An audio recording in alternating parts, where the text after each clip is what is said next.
안녕하십니까, 레피드입니다. 6월 15일 두산 인프라쿠아 보도록 하겠습니다. 먼저 국내 증시 보겠습니다. 코스피 조금 상승했고요. 코스닥 거의 보합 정도로 마무리했습니다. 오늘 이제 우리나라 시간으로 새벽에 FOMC가 열리게 되는데요. 그 FOMC 결과에 대해서 뭔가 경계를 하면서 외국인과 기관 투자자가 크게 움직이지 않고 증시를 마무리한 것 같습니다. 그에 따라 이제 해외 증시들도 크게 움직임이 없었던 것 같고요. 다우는 계속 그대로 멈춰 있는 모습이지만 나스닥은 야금야금 좀 올라가는 모습입니다. 그래서 이미 이제 전고점에 좀 도달한 나스닥인데요. 자, 이대로 이 고점 돌파를 한 번 더 할 것인가? 거기에 대해서 좀 주목을 하시면 될 것 같고요. 오늘 새벽에 이제 어떤 내용이 나올지 이제 모두들 테이퍼링에 대해서 좀 염두를 해두고 있는 상황에서 테이퍼링이 이제 나오지 않고 다시 한번 이 국내 증시나 해외 증시로에 자금이 들어올 수 있는 그런 발언을 한다면 대형주 위주로 크게 상승이 나오면서 코스피나 이런 지수를 끌어올릴 가능성이 높다라고 생각을 하고 있고요. 이미 이제 테이퍼링에 대해서는 네, 불확실성 해소가 되었기 때문에 실제로 올리기 전까지는 증시에 크게 영향은 없을 거라고 생각을 하고 있습니다. 그래서 21선, 61선, 121선 이렇게 모여있는 지점에서 다시 한번 상방으로 위로 들기 위한 모습을 보이고 있고요. 실제로 이제 한번 힘만 좀 들어간다, 수급만 좀 들어와 준다면 크게 올라갈 수 있는 자리라고 생각을 합니다. 그래서 일봉, 주봉, 월봉 모두 아직까지 상승 추세를 가지고 있고요. 이 일봉이 이제 크게 상승한 이후에 거의 이제 두 달 이상, 세 달, 네 달 정도죠. 네 달 정도 횡보를 좀 했는데 이제는 좀 그 횡보 이후에 추가 상승이 나올 수도 있을 것 같은 생각이 듭니다. 그래서 대형주 위주로 매매를 좀 하시는 게 좋지 않을까라는 생각을 좀 해보고요.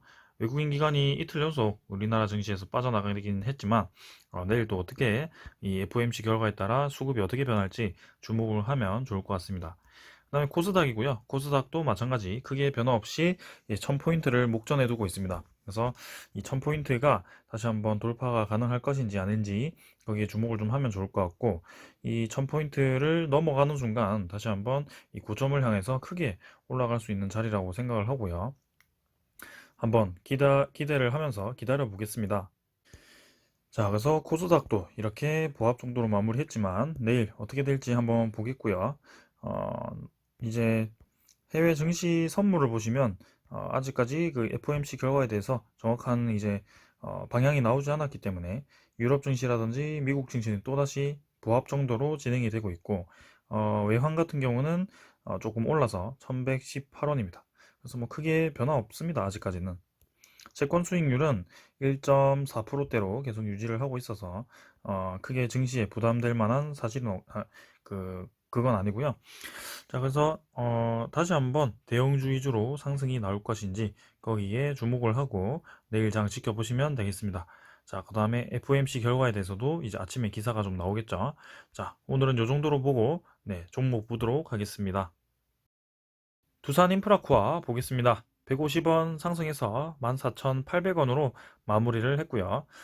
오늘 이제 조금 상승했습니다. 전체적인 증시 분위기가 FOMC에 대해서 관망세를 유지하고 있기 때문에 크게 움직임이 없었던 것으로 보이고요. 거기다가 이제 두산중공업과 두산인프라코아 모두 크게 상승한 이후에 한번 조정을 받고 어느 정도 가격대에 수렴을 하기 위해서 자리를 잡고 있다라고 보여집니다. 그래서 지금 두산중공업도 23,000원 정도에서 저점을 딛고 좀 횡보를 좀 하는 것 같고요. 두산인프라코아도 마찬가지로 14,500원 정도에서 자리를 잡고 횡보를 하는 것 같습니다. 그래서 전체적인 거래량이 계속해서 줄어들고 있고요. 두산중공업도 마찬가지로 같이 좀 줄어들고 있습니다. 그래서 두산인프라코아 같은 경우는 340만 주까지 이렇게 거래량이 감소를 했고요. 21선이 열심히 올라오고 있는 만큼 이렇게 더 이상 가격 하락으로 인해서 21선을 직접 만나기보다는 옆으로 이제 횡보를 좀 하다가 21선과 수렴을 했을 때 다시 한번 좀 크게 올라갈 수 있는 그런 자리를 만들어 보지 않을까라는 생각입니다. 두산중공업 같은 경우는 저는 이제 7월 21일에 신주 상장이 된 이후에 그 신주 상장 물량에 대해서 소화하는 과정을 겪어야 된다라고 말씀을 좀 드렸지만 두산인프라코아 같은 경우는 오히려 이제 인적 분할이 되고 현대에 대한 시너지가 발휘될 가능성이 높기 때문에 어느 정도 수렴한 이후에 추가적으로 주가가 다시 한번 올라갈 수도 있다라고 생각을 합니다. 그래서 신용도도 좀 상승을 할 것이고, 그 현대건설기계와의 그 건설기계 쪽이죠. 네, 그쪽으로 시너지가 발휘될 수 있기 때문에 저는 긍정적으로 바라보고 있고요.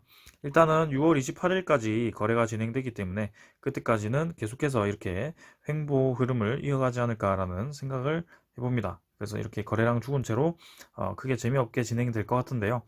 핵심은 이제 거래 정지된 이후 6월 29일에서 7월 20일까지 거래 정지가 된 이후에 7월 21일에 현대 이름을 달고 이제 나올 텐데, 그때 주가가 어떻게 될 것인지 좀 주목을 하면 좋을 것 같고요. 투자자는 외국인이 또 매도를 했습니다. 계속해서 이제 매수가 들어오기보다는 매도를 좀 하고 있는 모양인데, 다행인 것은 기관 투자자가 매도를 계속 이어가다가 드디어 매수로 좀 전환을 했다는 점입니다. 그래서 금융투자가 좀 매수를 했고요. 투신과 보험은 매도를 했지만 연기금이 조금씩 이제 다시 한번 들어오려고 하는 그런 뉘앙스를 보입니다. 그래서 좀 긍정적으로 한번 바라보겠고요. 외국인이 네, 계속해서 매수하지 않고 일단은 조금 관망하는 모양새인데, 전체적인 증시에서 빠져나간 모습이기 때문에 좀 더 이제 내일 어떻게 될지 한번 지켜보도록 하겠습니다. 그래서 크게 이제 차트는 뭐 더 볼 건 없고요. 넘어가도록 하고요. 간단하게 두산 인프라코어에 대해서 공매도 잔고 한번 확인해 보도록 하겠습니다. 공매도 잔고를 확인해 보면 네, 또 조금 감소해가지고 858만 주 정도로 유지가 되고 있고요. 4일 연속 이제 800만 주로 유지가 되고 있습니다. 그래서 증가를 좀 하다가 다시 한번 감소 추세를 타고 있는 듯한데, 그래도 크게 감소하는 모습은 아니고요. 전체적인 이제 거래량이 감소하다 보니까 공매도 거래량도 좀 감소한 모습입니다. 그래서 이제는 공매도를 막 잔고를 쌓아 놓기보다는 서서히 서서히 이제 감소할 가능성이 크고요.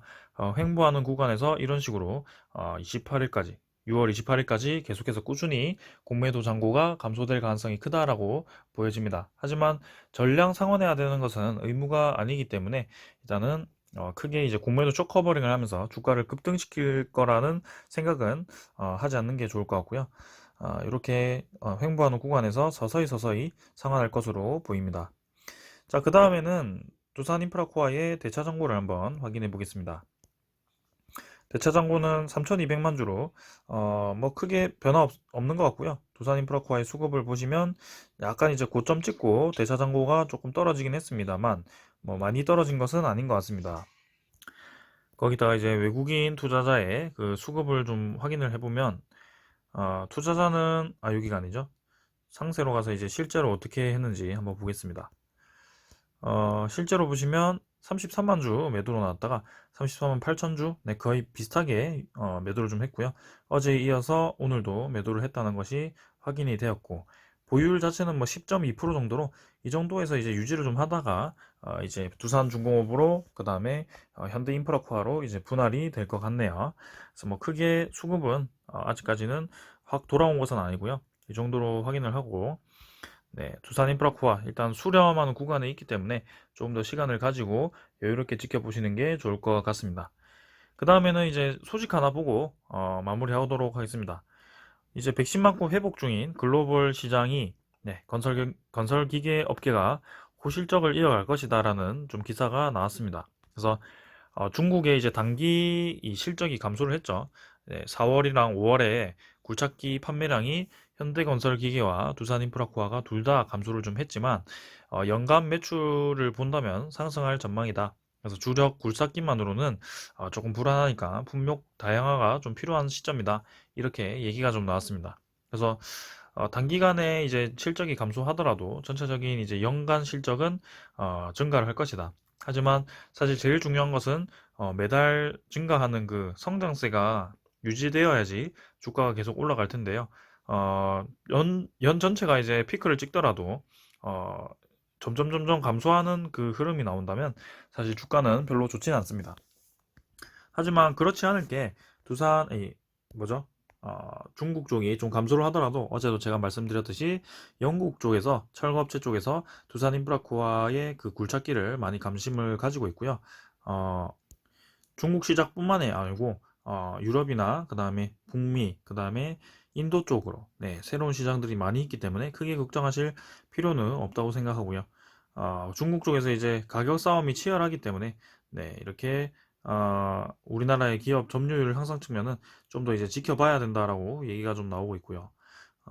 계속해서 이제 중국 쪽 시장이 크긴 하기 때문에 조금 영향이 없지 않을 수는 없다. 하지만 그래도 이렇게 이 전체적인 시장을 보았을 때는 품목 다양화가 좀 필요하겠다라고 얘기를 하는 것 같습니다. 그래서 두산인프라코아와 현대건설기계의 1분기 수출이 호조를 보이고 있지만 이제 특화된 이 굴삭기에 특화된 국내 건설 기업의 한계성에 있다. 그래서 세계 건설기계 산업의 최근 시장과 기업 그 동향과 시사점에서 건설기계 품목의 포트폴리오의 다양화를 강조를 했다고 합니다. 그래서 다양화가 필요하고요. 아직까지 뭐 영업이익에 큰 문제는 없다. 시장이 중국 시장이 조금 더딘 모습이 보이긴 하지만 전 세계적인 이 건설 경기 시장이 살아나고 있기 때문에 아직은 커버가 된다.